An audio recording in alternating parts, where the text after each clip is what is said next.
Mesdames et messieurs de l'éducation,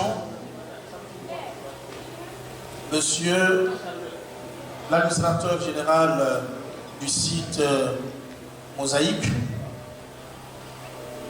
mesdames et messieurs distingués invités, chers organisateurs, nous sommes dans cette salle dans le cadre de la première édition du Forum des jeunes de Kankan.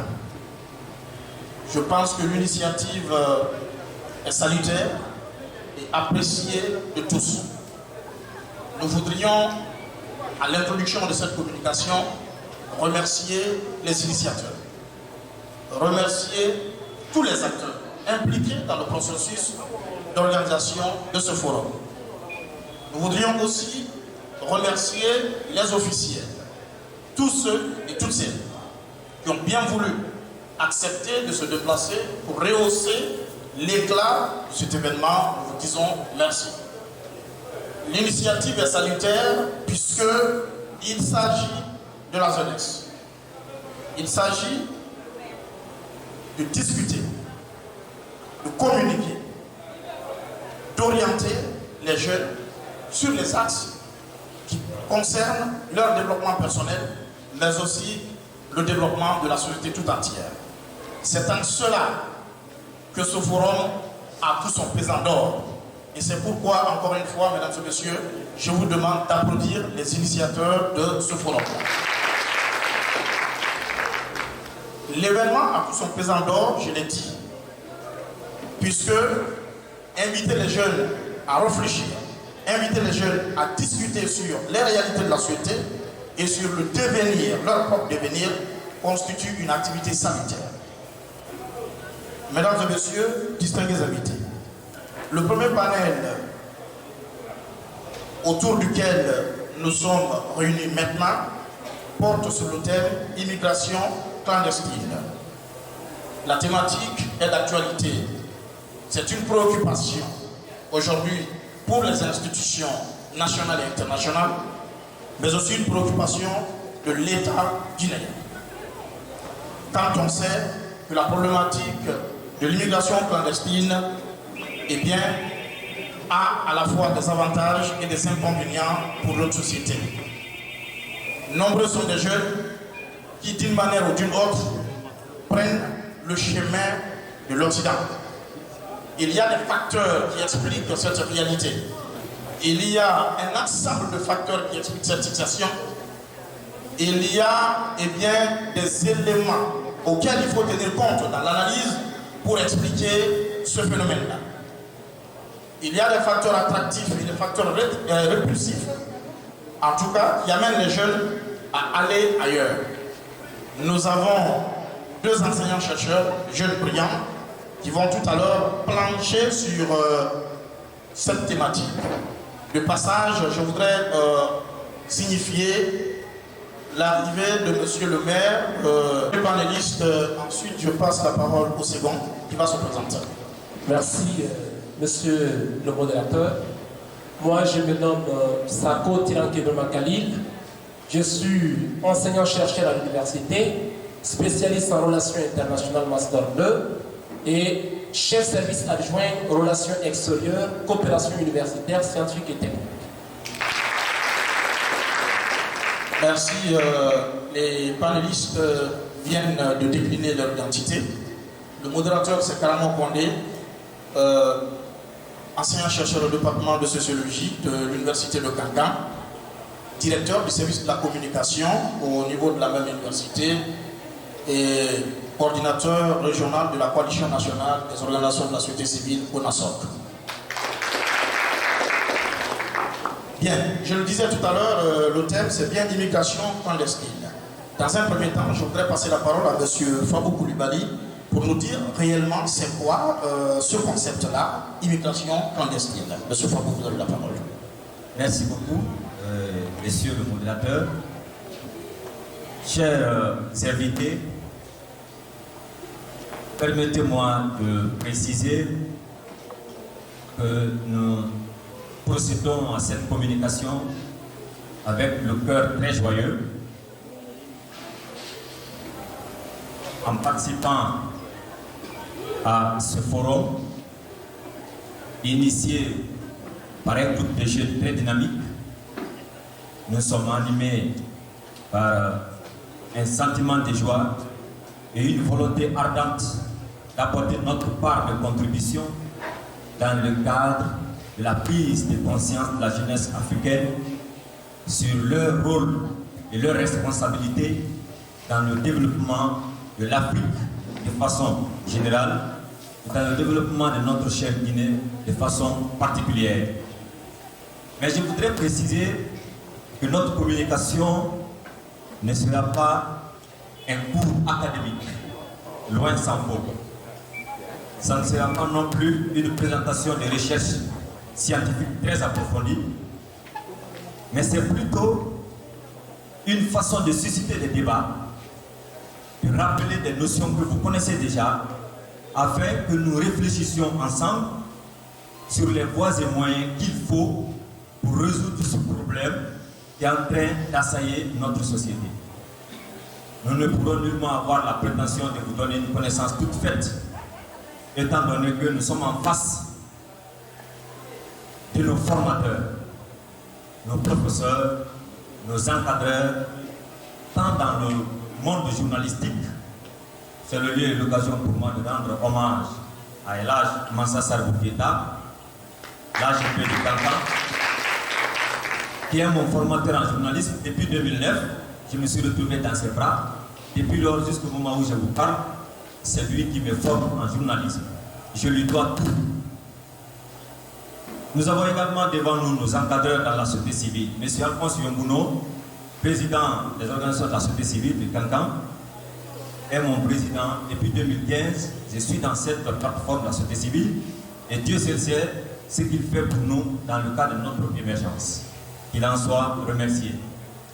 Je remercie également tous les autres amis, collaborateurs et autres qui sont là, étudiants, qui nous apportent des soins.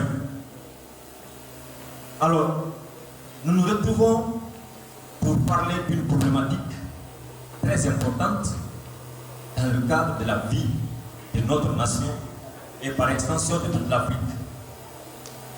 L'immigration clandestine. Monsieur le modérateur demande de définir c'est quoi l'immigration clandestine. Donc nous allons essayer de vous rappeler la définition de l'immigration clandestine. Ensuite, nous allons essayer de recenser quelques causes de cette immigration clandestine, les raisons de l'immigration clandestine. Et ensuite, nous allons aussi essayer de dégager quelques conséquences, les risques liés à cette immigration clandestine. Et enfin, on s'efforcera à vous proposer quelques solutions ou des pistes de solutions pour endiguer ce fléau. Donc, voici les principales articulations sur lesquelles notre communication va partir. Alors, sur ce, si nous prenons le terme ou l'expression immigration clandestine, nous voyons que c'est formé de deux mots. Immigration et clandestine. Immigration qui est un nom et clandestine qui est l'adjectif qui l'accompagne. Immigration dérive du radical migration. La migration, selon les géographes, c'est un déplacement des populations d'un pays à un autre dans l'intention de s'y établir. Ce qu'on appelle migration, selon les géographes, s'ils sont là, qu'ils me prêtent l'expression. L'immigration, donc dans ce mouvement de migration, nous avons deux phénomènes qui se passent. Il y a la sortie et l'entrée. Quand les populations se déplacent d'un pays, elles sortent ou la population sort de ce pays. Et quand elle va dans l'intention de s'établir dans un autre pays, donc il y a l'entrée dans ce pays. Donc la sortie du pays est appelée émigration. La rentrée dans un pays est appelée immigration.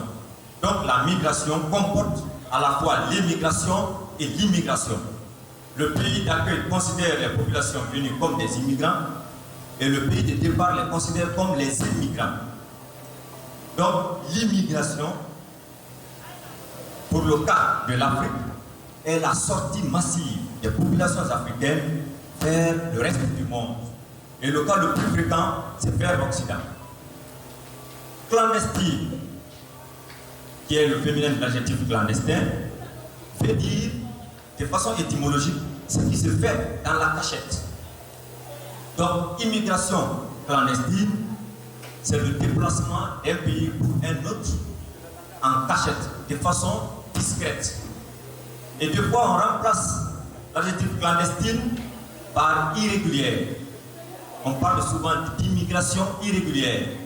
On ajoute irrégulière lorsqu'on perçoit l'immigration dans le sens du non-respect des procédures légales.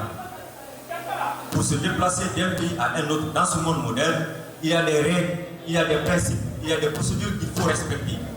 Alors, lorsqu'on ne respecte pas ces procédures, on dira qu'on est dans l'irrégularité. On n'est pas en train de respecter les procédures qui sont définies. C'est pourquoi on parle souvent d'immigration irrégulière. Et des fois, on parle aussi d'immigration légale. Illégale, du moins. Lorsqu'on parle d'immigration illégale,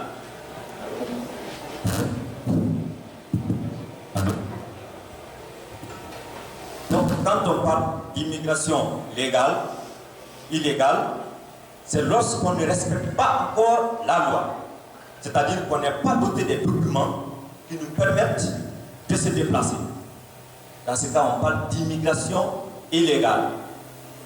Donc voilà, d'entrée de jeu, ce qu'il faut retenir dans le cadre de la conceptualisation, dans le cadre de la définition de l'immigration clandestine. Monsieur le modérateur. Merci, Monsieur Fabou, pour la clarification de ce concept-là.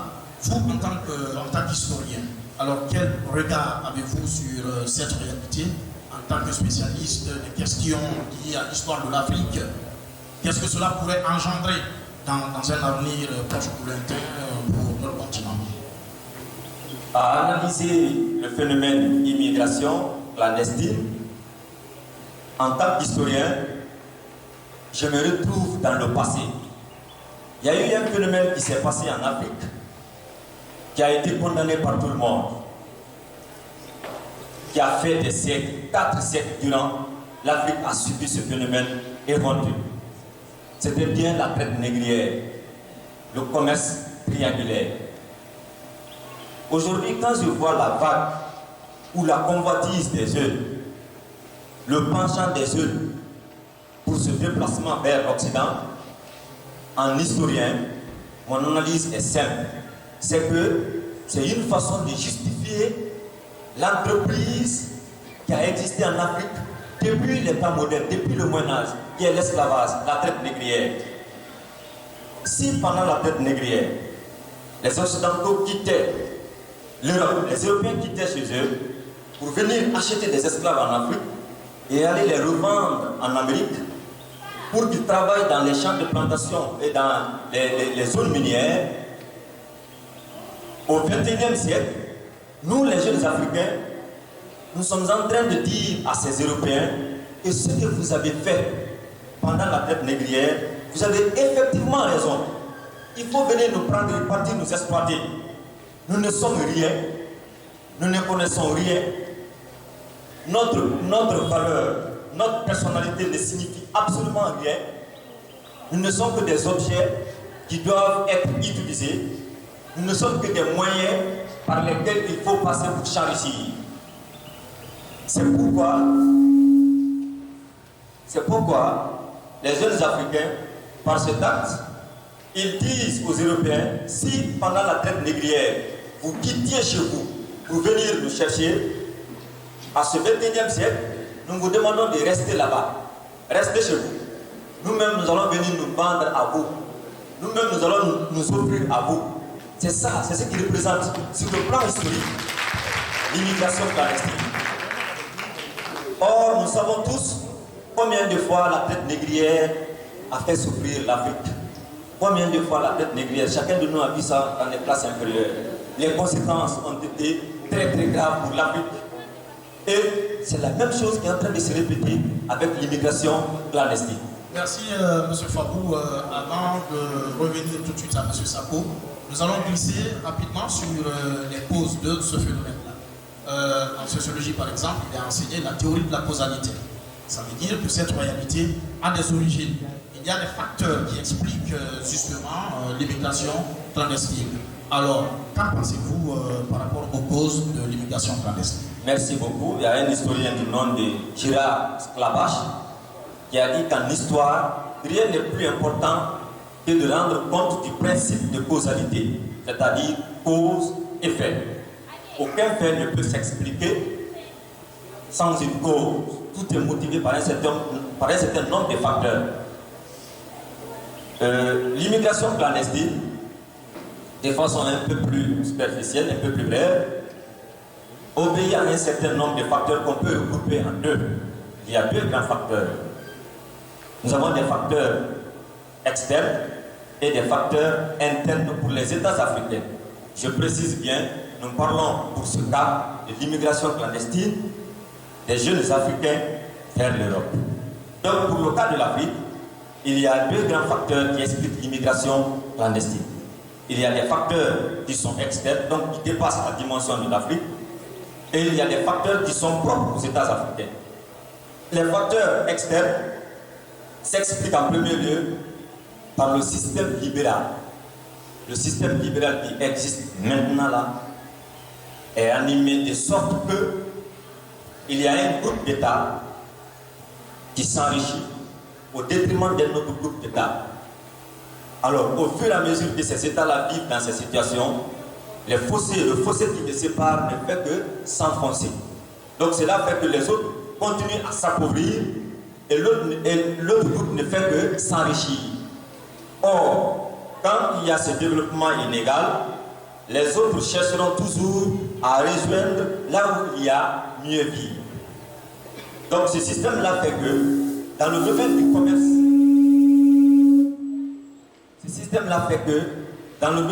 du commerce, international aujourd'hui, ce commerce-là est contrôlé par le monde occidental.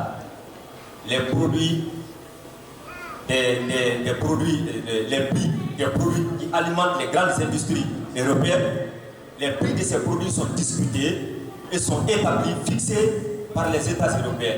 Or, c'est l'Afrique qui est le réservoir de ces produits. Donc, si on continue dans cet état de fait, alors l'Afrique ne continuera qu'à s'appauvrir et que les autres continueront à s'enrichir. Et si cette situation se maintient, les Africains chercheront toujours à vivre, à avoir des conditions de vie meilleures. Donc cela les anime à pousser à partir vers les autres. Donc ça c'est un facteur extrêmement important. Un autre facteur externe, c'est le durcissement des mesures de sécurité au niveau des États européens. Ce n'est pas la solution de durcir la sécurité des États africains pour ne pas que les jeunes viennent dans ces États européens, j'allais dire. C'est-à-dire les frontières des États qui sont convoités par les jeunes Africains. Pour mettre fin à cette immigration clandestine, il ne faut pas renforcer la sécurité. Il ne faut pas prendre des dispositions pour bloquer les jeunes dans le cadre de leur intégration ou de leur immigration dans ces États. Cette situation, dès qu'on prend des dispositions pour durcir les mesures de sécurité, les acteurs de ces immigrations, ceux qui animent le déplacement de ces jeunes, adoptent encore d'autres stratégies pour surmonter ces mêmes mesures. Donc cela fait que la pratique continuera de façon perpétuelle. Ensuite, nous avons des facteurs qui sont internes, qui sont propres à l'Afrique. Au niveau de ces facteurs, on peut citer l'ignorance, on peut citer les crises sociopolitiques qui souvent engendrent des guerres, qui font que les jeunes dans certains États sont obligés, et voire même la population tout entière, est obligée de quitter le pays. Ensuite, nous avons la famine, la pauvreté. La pauvreté dans les États africains pousse beaucoup de jeunes à quitter l'Europe, à quitter l'Afrique pour rejoindre l'Europe. Parce que ceux qui vont, quand ils réussissent, en un laps de temps, ils font des réalisations qui attirent tout le monde. Donc cela fait que les jeunes sont hantés par cet esprit de rejoindre l'Occident. Nous avons également le manque d'emploi. Le manque d'emploi, peut-être nous aurons le temps avec les questions de revenir là-dessus. Nous avons également la mauvaise gouvernance. La mauvaise gouvernance dans les États fait que les richesses des pays ne sont pas profitables à tous les fils. Un groupe s'accapare du bien de toute la communauté, de tout l'État. Cela amène des frustrations, ça amène des inégalités sociales qui font que les jeunes se déplacent. Nous avons également les mauvaises conditions de vie en Afrique. Les mauvaises conditions de vie en Afrique font que les jeunes se déplacent. Il faut également parler de la mondialisation. La mondialisation et l'accès à l'information ont créé en quelque sorte un désir irrépressible de vivre un avenir meilleur. À partir de l'Internet, on reste en Afrique, on voit tout ce qui se passe en Europe, on voit la vie européenne, on est aussitôt animé de cette volonté de vivre un avenir meilleur que ceux qui nous imposent notre naissance, que ceux qui nous imposent notre village. Donc on est aussitôt animé de l'esprit de quitter le village dans cette condition, avec des conditions de vie très désagréables, pour rejoindre l'Europe où il y a des meilleures conditions de vie. Donc, ces quelques conditions de modérateur, ces quelques facteurs font que les jeunes se déplacent de l'Afrique pour l'Europe. Donc, on peut se limiter là. Merci. Dans les questions, on rentrera un peu en profondeur. Merci, M. Koulibaly. Je voudrais revenir sur cet aspect en m'inspirant des travaux du professeur Michel Lacoste dans une dynamique d'analyse sociologique par rapport aux problématiques de développement. Et le professeur estime que réellement l'immigration clandestine en termes de cause, tout cela pourrait se résumer à deux choses: facteurs répulsifs et facteurs attractifs, comme vous l'avez dit. Nous sommes dans le même contexte et dans la même dynamique, il n'y a pas de contradiction. Donc, facteurs répulsifs chez nous, parce que les conditions de vie sont défavorables, parce que bon nombre de jeunes gens ne croient pas en leur capacité, n'estiment pas qu'ils ont du potentiel qui puisse leur permettre de gravir les échelons et d'aller plus loin. Donc, toutes ces situations-là, manque d'emploi, pauvreté, crise, comme vous l'avez dit, sont des facteurs qui n'encouragent pas et qu'on pourrait regrouper dans le lot de facteurs répulsifs. Il y a de l'autre côté des facteurs attractifs, c'est-à-dire que aujourd'hui les médias font croire que l'Eldorado terrestre, le paradis terrestre, c'est effectivement l'Occident. Donc en voyant ces images sans discernement, nombreux sont des jeunes qui sont tout de suite tentés à rejoindre ces pays sans pourtant réfléchir et analyser en profondeur pour comprendre qu'est-ce qui pourrait advenir lorsqu'ils se rendront dans ces pays-là. Donc facteurs répulsifs chez nous et facteurs attractifs chez les autres. Moi je voudrais dire, avant de passer la parole à mon ami Khalil Sako, qu'on peut partir de rien pour être quelqu'un. Il y a deux figures de réussite. En termes de conséquences, tous ceux-là qui pensent que l'Occident est le lieu choisi où tout le monde doit se rencontrer, où le surcroît il y a du bonheur, il fait bon vivre, considéré comme l'Eldorado, qu'ils se ressaisissent. Prendre le risque de circuler sur le Sahara, prendre le risque de traverser la Méditerranée, alors cela a des conséquences énormes. En termes de conséquences, c'est d'abord la mort qui te rattrape. Nous savons les conditions dans lesquelles les gens traversent la Méditerranée. Les gens traversent le désert du Sahara. Et à la traversée du désert, nous avions échangé avec des gens qui avaient tenté de partir mais qui ont démissionné. Ils nous ont raconté leur histoire. Du coup, ils nous ont fait comprendre que c'est la Méditerranée qui fait excessivement chaud et que les gens ont même du mal à trouver de quoi à manger. Pour subvenir à leurs besoins des fois, ils buvaient leur urine. Imaginez, tu quittes chez toi où tu mangeais 2 fois par jour, ou voire 3 fois par jour, pour aller continuer à s'approvisionner en urine. Voilà les conditions qu'il faut expliquer à nos jeunes frères aujourd'hui. La mort est un phénomène incontournable lorsque tu prends le risque de traverser la Méditerranée et le Sahara. Au-delà de la mort qui te rattrape, il y a le dépeuplement de l'Afrique, le dépeuplement de nos différentes nations. Ces jeunes constituent des forces productives. Ces jeunes sont considérés comme étant l'avenir de nos nations. Ces jeunes sont les mieux placés pour contribuer au développement durable de nos nations. Mais si ces jeunes décident de prendre le risque de rejoindre l'Occident, qui sont ceux-là qui vont devenir développer notre nation, notre continent? Je dis personne. Aucun fils d'ailleurs ne viendra développer notre continent si ce n'est pas nous. Donc, il y a le dépeuplement de l'Afrique. L'Afrique serait dépourvue de ses main-d'œuvre, de ses forces productives. Et cela aura pour conséquence l'appauvrissement de l'Afrique. Ceux-là qui doivent travailler dans les champs, ceux-là qui doivent contribuer au développement de nos nations à travers la vie associative, à travers, disons, beaucoup d'activités de nature à émerger notre nation ou à faire émerger, disons, notre nation. Ces gens-là, quand ils quittent notre nation, c'est encore grave. Nous allons encore repartir au point zéro. Donc il faudrait qu'on tire les conséquences liées à cette immigration clandestine pour qu'on se ressaisisse afin d'entreprendre des activités génératrices de revenus et faire avancer notre nation et contribuer à notre développement personnel. Et c'est pourquoi les statistiques de l'OIM, Organisation internationale pour la migration, prouvent qu'il y a, je me rappelle les statistiques de 2017, qui ont montré qu'il y a eu plus de 5000 morts sur la Méditerranée et plus de 3000 disparus. Ceux-là qui ont été, alors, qui se sont noyés, qui n'ont pas été retrouvés, voilà des risques. Donc cela endeuille nos familles.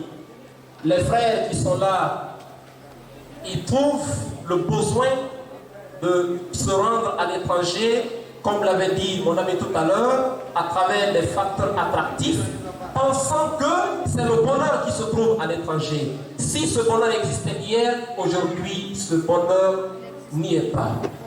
Parce que la vie de l'Occident est encore devenue très chère, très dure. Il y en a des gens qui chantent à l'étranger. Nous pensons que tous ceux-là qui sont là-bas travaillent. Loin s'en faut. Ce qu'on a refusé de faire ici, arriver à l'Occident, tu vas le faire. Donc c'est pourquoi il faudrait qu'on tire les conséquences liées à cette immigration clandestine pour entreprendre des activités génératrices de revenus et contribuer au développement de notre nation. Les conséquences sont énormes. L'Afrique est vide, disons, de ses enfants. Ces enfants-là sont à l'étranger et ils vont constituer, parce que l'Occident va quelque part tirer profit. Ces gens-là constitueront la main-d'œuvre, mais très abordable par les Occidentaux, comme l'avait dit tout à l'heure mon confrère. Vous vous déplacez, vous partez, ce que les petits blancs refusent, vous allez le faire. Et vous payez à combien? Et mieux, c'est des gens qui dépensent beaucoup en y partant. Certains peuvent se déplacer avec 2000 €. Imaginez, cela peut servir un capital énorme chez toi en Afrique. Je me rappelle de notre communication ici avec l'ONG HLU, lorsque M. Alphonse Mono a dit que les gens peuvent partir de 3 millions d'euros de capital pour Russie. Il faudrait qu'on mette ça en tête. Qu'on ne pense pas que l'Occident c'est la solution à nos problèmes. L'Occident est de loin la solution à nos problèmes. Donc il faudrait qu'on réfléchisse, qu'on ne prenne plus le risque de frôler à la mort en traversant la Méditerranée et le Sahara. Donc c'est un grand risque qu'on doit éviter. Aujourd'hui, l'Occident tire aussi des conséquences. Parce qu'avec cette augmentation anormale de la population occidentale, il y a des risques, des menaces terroristes, le développement de la criminalité en Occident. Et c'est pourquoi aujourd'hui, l'Occident passe par toutes les stratégies possibles pour alors ramener ceux-là qui partent. Et souvent, on peut te prendre, aller te déposer dans un pays que tu ne connais même pas. Donc, ça veut dire qu'il y a un débordement au niveau de l'Occident aujourd'hui. Si tout le monde veut partir là-bas, alors ça va encore créer d'autres problèmes.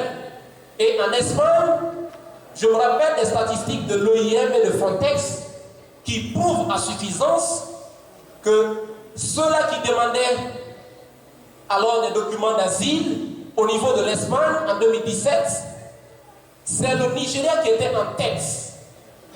suivi de notre cher pays, la Guinée, suivi de la Côte d'Ivoire, du Mali, du Sénégal, de l'Ouganda, de l'Érythrée et du Soudan. Donc ça veut dire que la Guinée occupe pas la deuxième place. Il faudrait qu'on insiste sur les conséquences liées à cette immigration clandestine à nos jeunes frères pour qu'ils prennent le courage de rester et penser que nous pouvons réussir chez nous. On vient de donner deux figures qui font la fierté de notre nation, tant au niveau national qu'au niveau international. Donc ça veut dire que nous pouvons réussir chez nous sans pourtant aller de l'étranger. L'argent qu'on investit pour partir à l'étranger, avec la complicité des agences de voyage, parce que c'est aussi spécialisé aujourd'hui. Il y a des passeurs qui sont au niveau des pays d'origine, au niveau des pays de transit et aussi au niveau des pays d'accueil. Donc c'est un réseau savamment monté. Donc nous jeunes, nous devons prendre conscience et rester chez nous afin d'entreprendre des activités génératrices de revenus. De solutions. Selon vous, qu'est-ce que vous préconisez?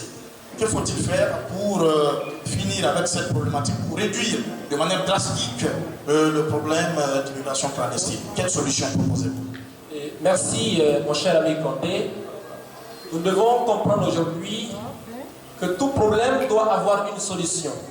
Tout problème qui n'a pas de solution est un faux problème. L'immigration clandestine a bel et bien des solutions. Et ça va dépendre de chacun de nous.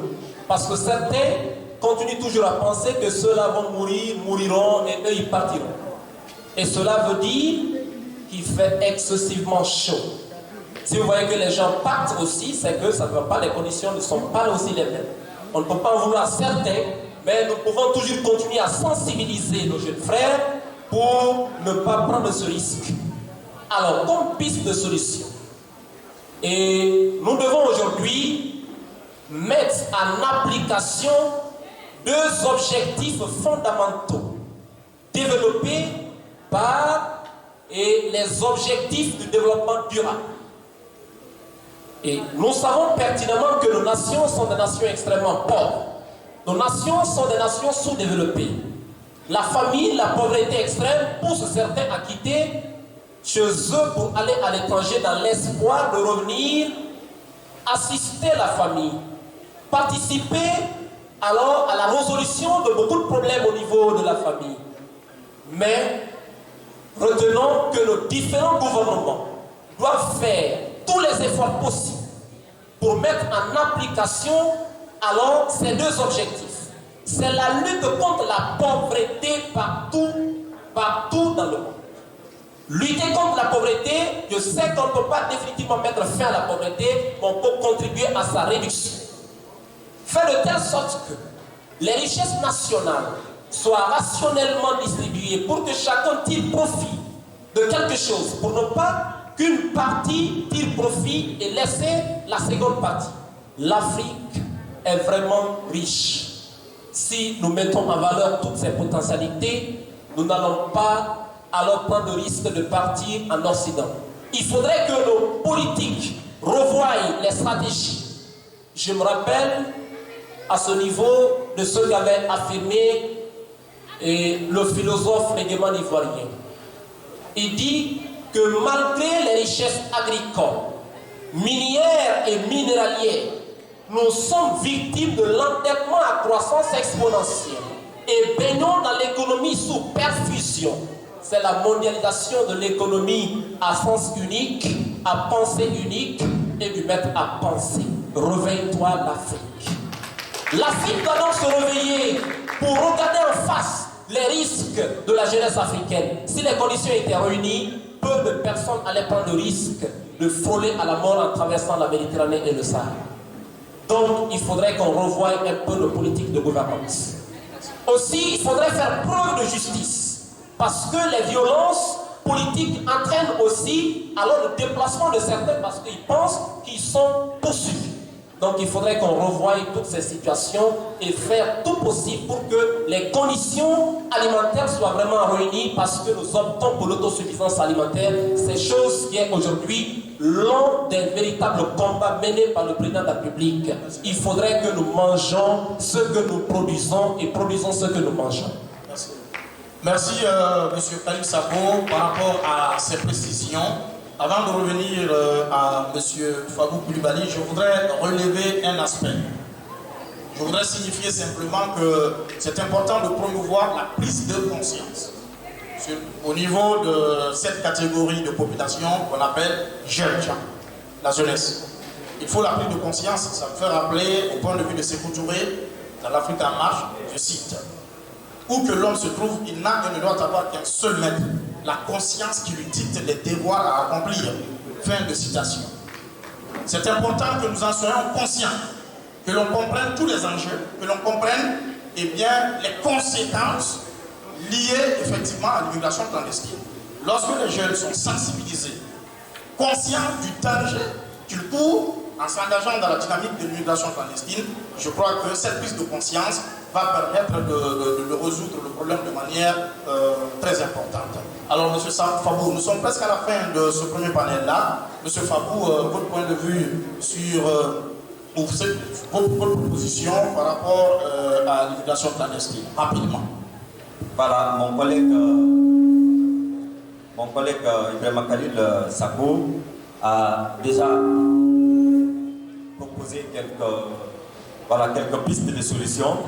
Ce que je veux ajouter à cela, c'est surtout la promotion de l'entrepreneuriat jeune. Nous venons de citer des exemples, des modèles ici, M. Condé, M. Barry. Mais pourquoi dans ce contexte d'État non développé, ceux-ci ont réussi? Ça veut dire que les autres aussi peuvent réussir. Donc il faut que nous osons. Il faut que nous osions. Le philosophe stoïcien a dit, Sénèque, que ce n'est pas parce que les choses sont difficiles qu'on ne peut pas oser, mais c'est parce qu'on n'a pas osé que ces choses-là deviennent difficiles. Donc quand on ose, on peut arriver à ce qu'on veut. Il faut se donner un objectif. Il faut se battre. Il faut se former. Dans cette salle, en dehors des deux que nous avons cités, il y a plein d'autres modèles. Je vois devant moi Madame Dienabou Dramé. Elle est un modèle de réussite. Quand elle a fini l'université, elle a même fait le choix entre une ONG et l'université. C'est parce qu'elle s'est battue. Elle a le niveau. Elle a bien étudié. Vous avez Babila Keita qui est là, qui est passé par l'université Julius Nyerere de Cancan. Nous l'avons enseigné. Aujourd'hui, il fait la fierté de Cancan à la radio Espace FM.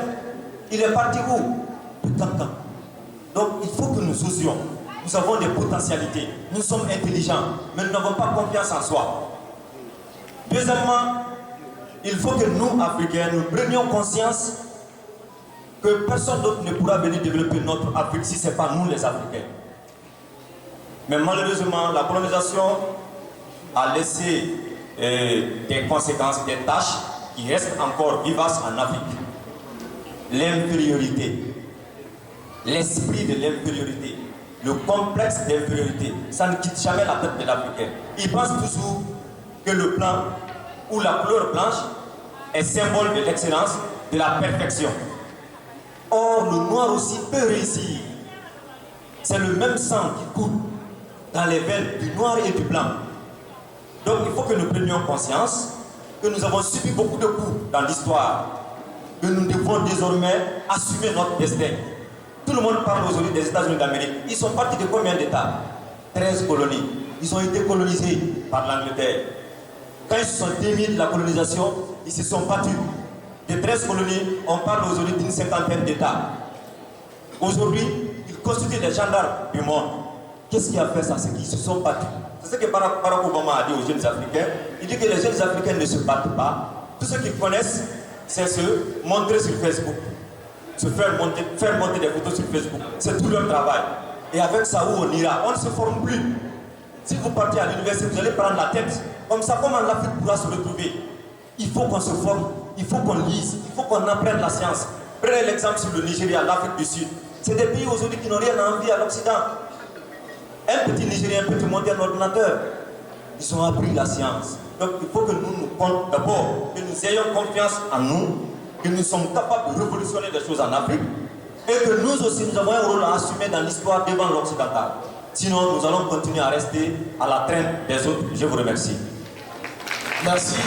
Mesdames et messieurs, c'était là le premier panel qui a porté effectivement sur la problématique de l'immigration clandestine.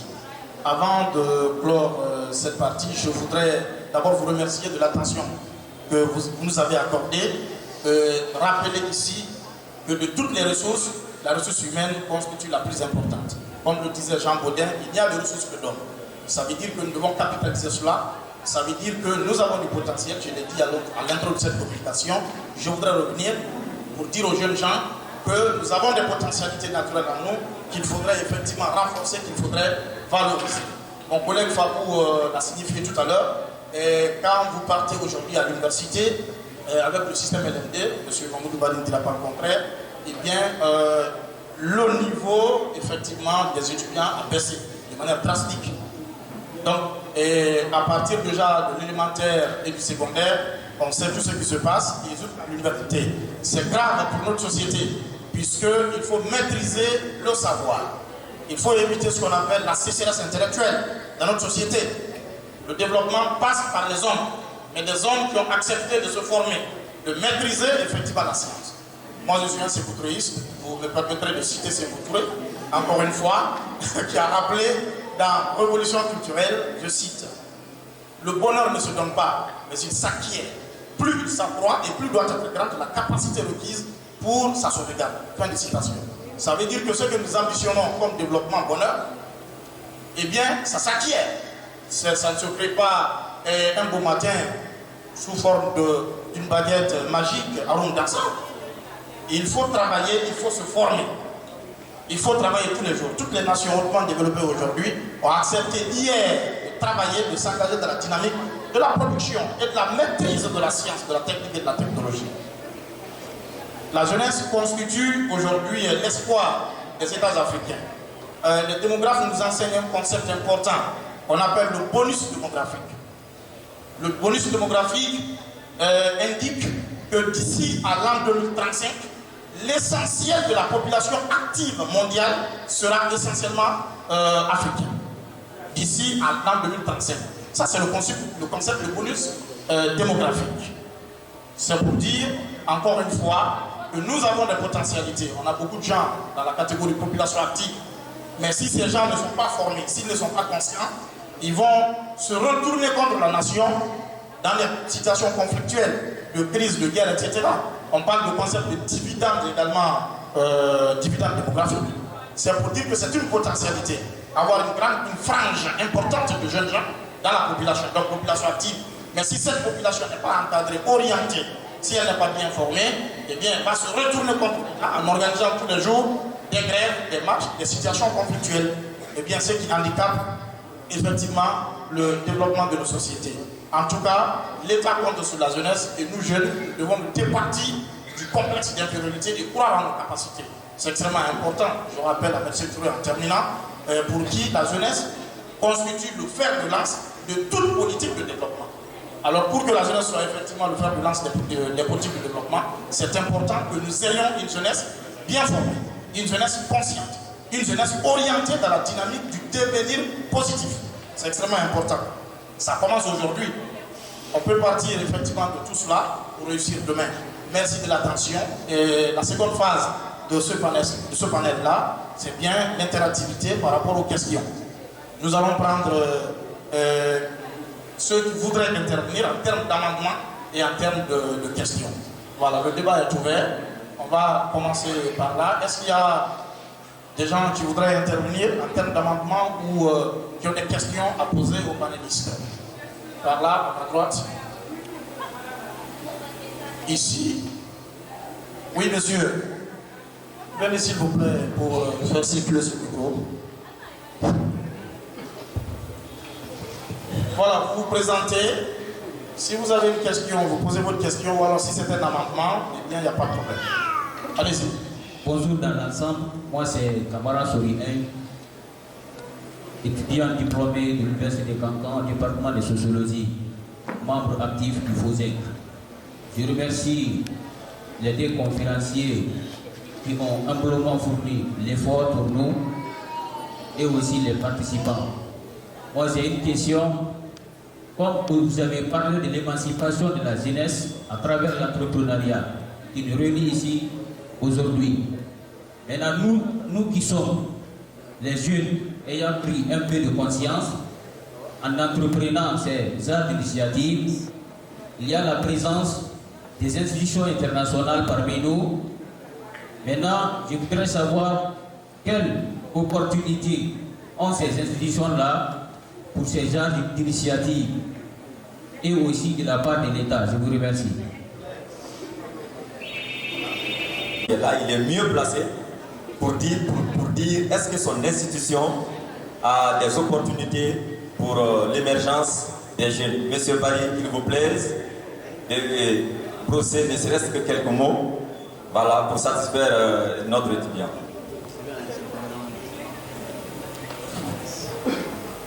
Merci beaucoup. Je ne suis pas sûr que je sois la personne la mieux placée pour répondre à cette question. Parce que je ne travaille pas sur la Guinée, je suis guinéen, je travaille sur l'Indonésie, le Vietnam, le Tchad, le Burkina et le Mali, pas tout à fait sur la Guinée. Mais heureusement que les informations sont publiques. Donc je ne peux pas vous dire au-delà des informations qui sont rendues publiques sur le site web de la Banque mondiale. Déjà, en temps normal, je ne vais pas répondre à cette question, parce que ce ne sont pas des questions qu'on peut poser à l'ère de l'Internet.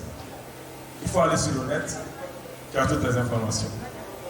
Tu vas sur le net, tu as le site de la Banque mondiale. Tu vas sur le site de la Banque mondiale, tu as les projets actifs, les projets passés et les projets futurs.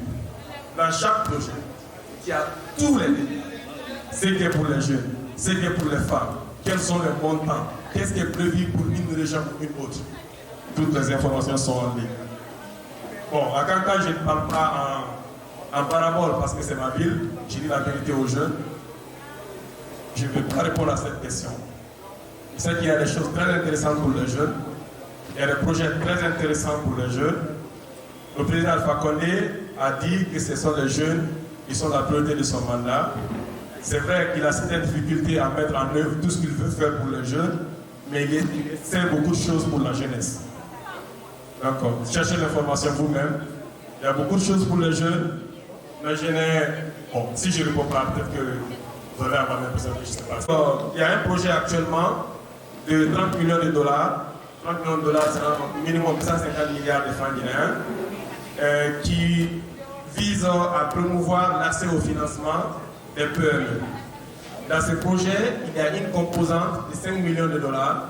5 millions de dollars, c'est minimum 45 milliards de francs guinéens, exclusivement pour les jeunes. 45 milliards de francs guinéens, exclusivement pour les jeunes. Ce projet a déjà été signé et approuvé déjà par la Banque mondiale, et l'accord a été signé entre la Guinée et la Banque mondiale. C'est le ministère en charge des PME qui gère ce projet. Les 5 millions de dollars prévus pour les jeunes, il y a 3 composantes dedans. Une composante qui va appuyer les incubateurs. Vous connaissez un peu les incubateurs. Les incubateurs, ce sont des centres qui appuient les nouvelles entreprises créées par les jeunes à se développer. Donc il y a 2 millions de dollars, environ 19 milliards de francs guinéens qu'on va utiliser pour aider ces incubateurs-là. L'assistance, je voudrais commencer par m'excuser auprès de tous pour voir les risques. Vous pouvez constater.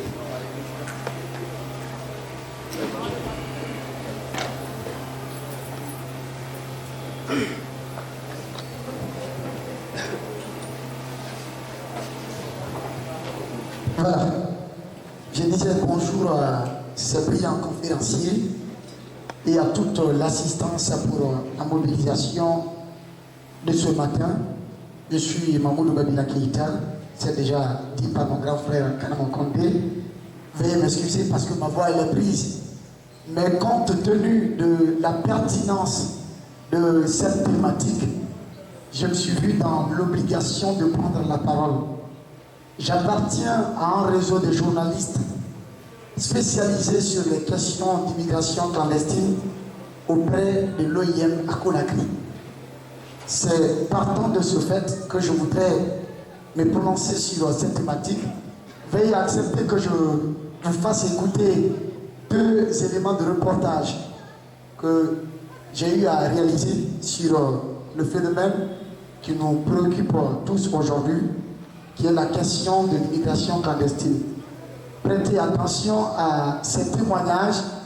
C'était en fin 2017.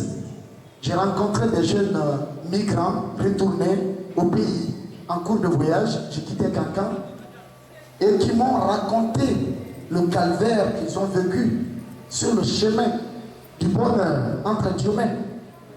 Et ces jeunes, ce qu'ils m'ont confié, je me suis dit que ça mérite d'être porté à l'attention d'autres jeunes de notre Guinée qui sont possédés par cette envie d'aller vivre de l'autre côté du monde où il y a pire qu'ici en Afrique. Veuillez écouter s'il vous plaît. Ont retrouvé leur famille à Conakry. Arrivés par voie terrestre, c'est ce week-end que ces jeunes ont retrouvé leur famille à Conakry. Arrivés par voie terrestre, ces candidats à l'immigration clandestine disent avoir quitté le pays par désespoir. Boubacar Ly est l'un d'eux. J'ai perdu l'espoir de la Guinée, donc il me fallait sortir, aller voir si ailleurs ça serait la meilleure. Avec cet espoir sur le chemin du bonheur, Boubacar Ly affirme avoir vécu des scènes insupportables. L'histoire a commencé en Guinée, à la frontière de Koulibaly. J'ai rencontré le chauffeur, il est parti me vendre à 10 000 CFA. Ils m'ont embarqué au pôle. L'Agadez, le transport est à 35 000 et on m'a fait payer 90 000. Arrivé à Niamey, j'ai descendu là-bas, qu'on doit payer encore des frais de route. L'histoire est loin d'être finie. L'enfer, comme il la qualifie, la mésaventure connaît une nouvelle étape à partir de là. Il y a au moins 15 barrages. Pour chaque barrage, tu payes 15 000 francs CFA. Lorsque je suis arrivé à Agadez aussi, on nous a hébergés dans un foyer là où tu n'as pas le droit de sortir, de manger 6 fois par jour. Après un mois de détention, Boubacar Ly dit avoir été obligé de payer la rançon qui s'élevait à 900 000 francs CFA. Dans le désert, d'abord, nous frappent, nous maltraitent. Il y a eu 5 morts dans notre pick-up. C'est à ce niveau que le chercheur de bonheur a été transformé en esclave. Ils nous ont vendus à partir de 4 heures. À 6 heures du matin, ils ont déshabillé tous, nous arrosé. On était 70 jeunes Guinéens dans une chambre de 3 mètres carrés. Chaque matin, on nous frappe. À midi 30, on nous frappe. À 16h40, on nous frappe. Survivant de toutes ces difficultés, Boubacar Ly conseille. C'est toi, même si c'est la Guinée ou bien le piment, celui qui est le meilleur de c'est l'autre.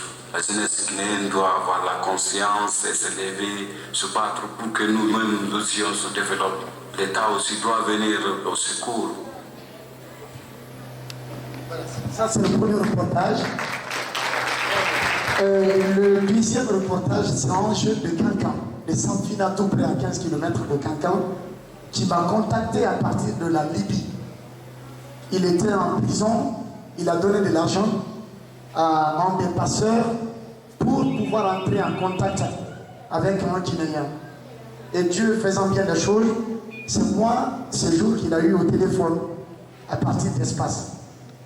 Et bien avant que cette question ne devienne une préoccupation nationale, il faut dire que nous avions été les premiers à dénoncer vigoureusement ce phénomène qui est en train, n'est-ce pas, d'endeuiller les familles aujourd'hui à travers notre pays, à travers l'Afrique.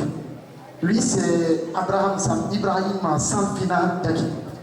Communément appelé Abraham Sanfina, dit avoir payé 16 millions de francs guinéens pour se rendre en Italie clandestinement. C'est le 5 mai dernier qu'il s'est embarqué avec d'autres jeunes africains pour la destination de rêve. Après 17 heures sur la Méditerranée, son groupe s'est retrouvé entre les mains de la marine libyenne. Nous avons été emprisonnés à un clinique d'abord. Il a appelé Joana et après il nous a envoyés dans la prison de Buya. Le candidat à l'immigration devenu prisonnier a rencontré d'autres jeunes Guinéens qui croupissent dans ces prisons en Libye. Dans cette vie sans espoir, c'est côtoie des dizaines de Guinéens. Le jeune Guinéen qui était dans la série numéro 7, il avait fait 8 mois en détention là-bas. Quand nous sommes arrivés, lui il a demandé, mais vous venez, il n'y a pas de Guinéens parmi vous. À l'arrivée d'Ibrahim Diakité dans une prison qu'il décrit, il a trouvé 85 6 autres migrants guinéens dans des cellules.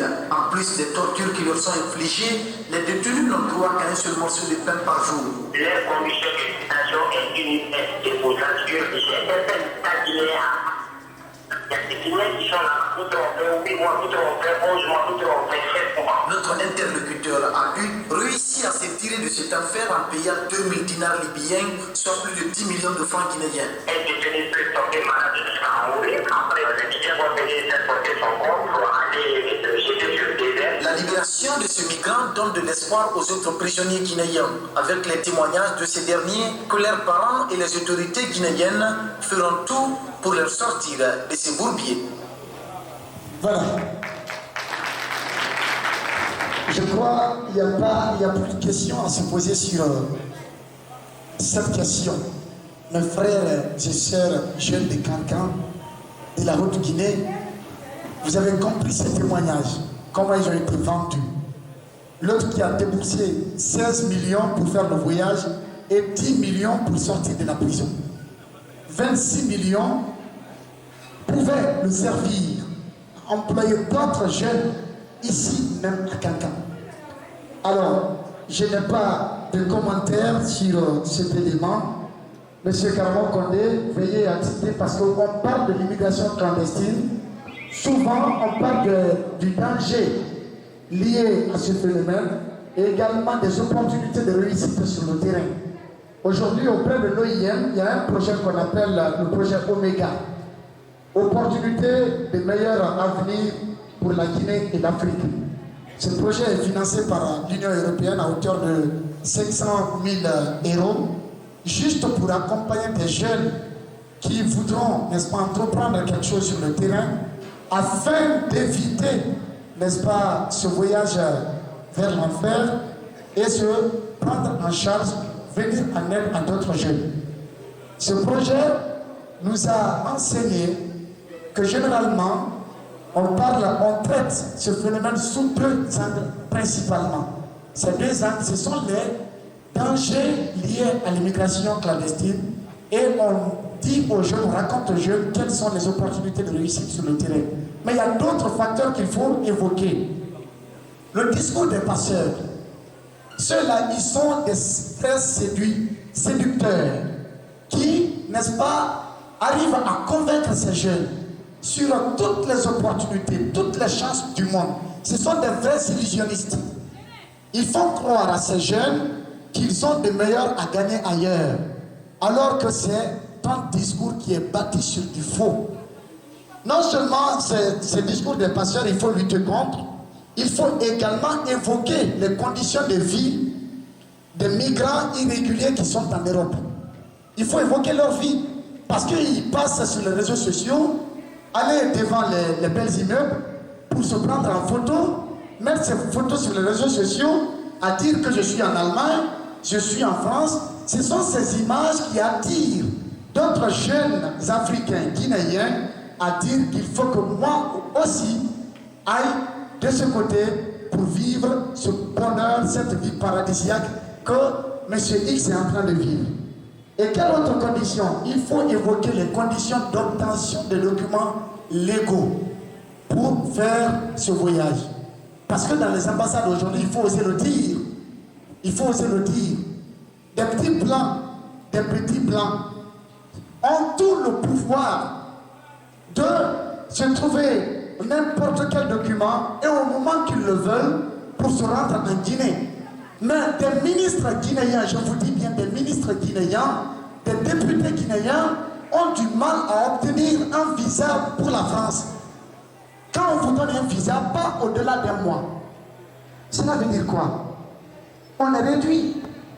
Il faut explorer ce domaine, il faut explorer cet autre facteur, les conditions légales pour obtenir, n'est-ce pas, des documents afin de servir à ces jeunes qui voudront tenter l'aventure de faire ce déplacement. C'est tout ce que je voulais ajouter. Merci à tous. Voilà, on applaudit. Le témoignage, il est vraiment poignant. Il est poignant, il est important. Témoignage de journalistes de terrain, journalistes, reporters.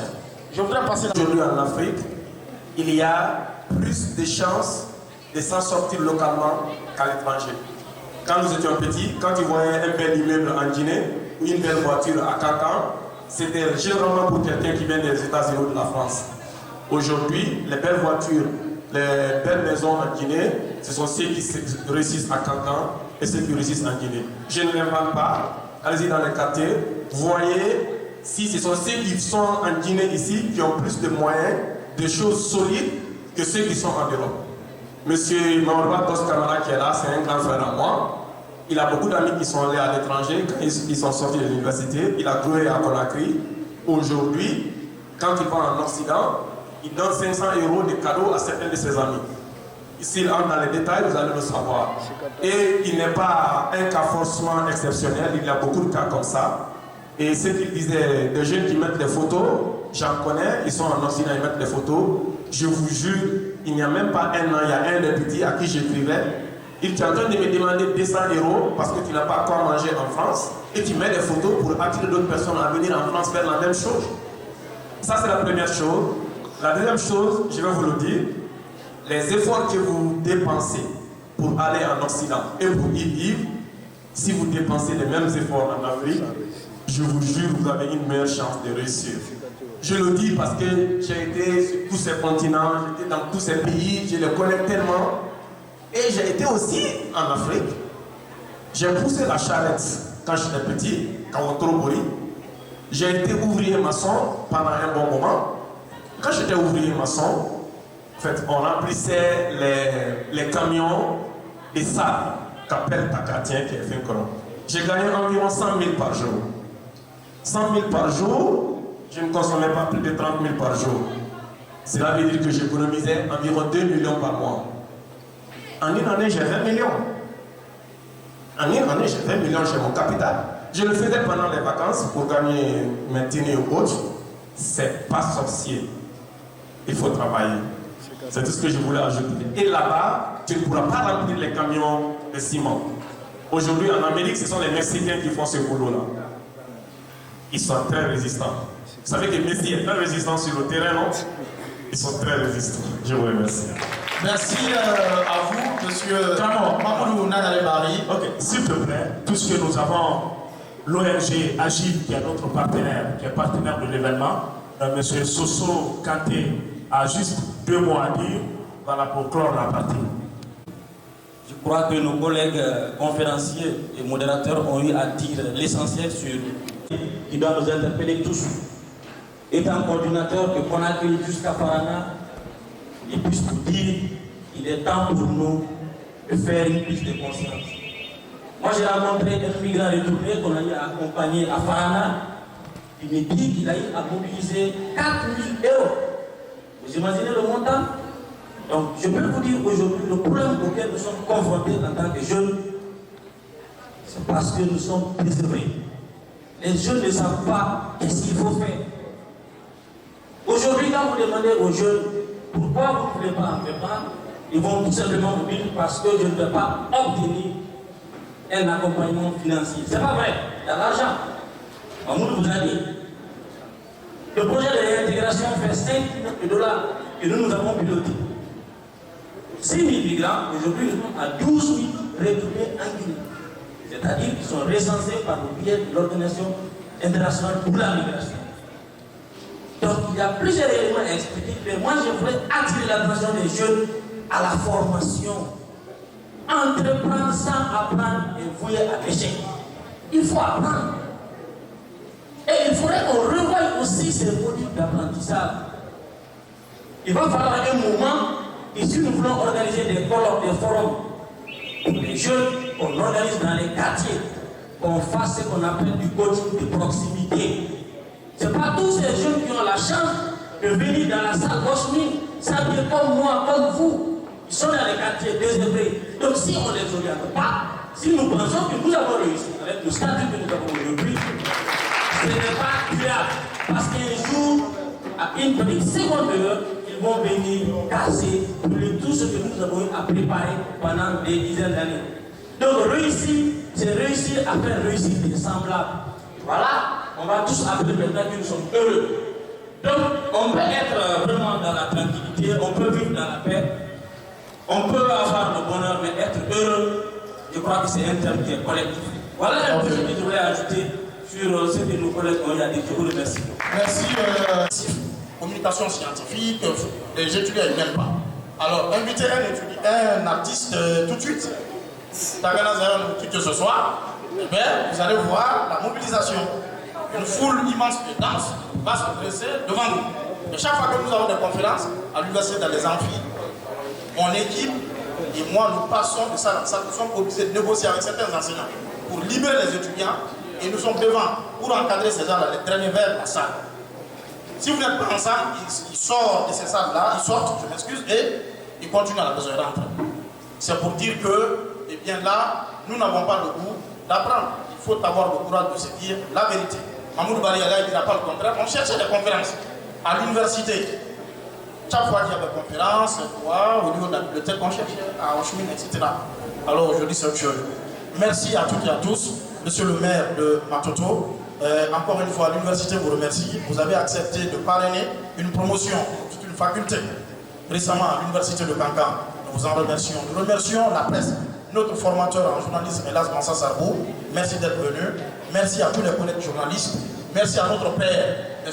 Alphonse Yongono. Merci aux frères Mamoudou Bari et à tout le monde. Merci d'être venu, au grand public. Merci de l'attention. Merci bien. Voilà.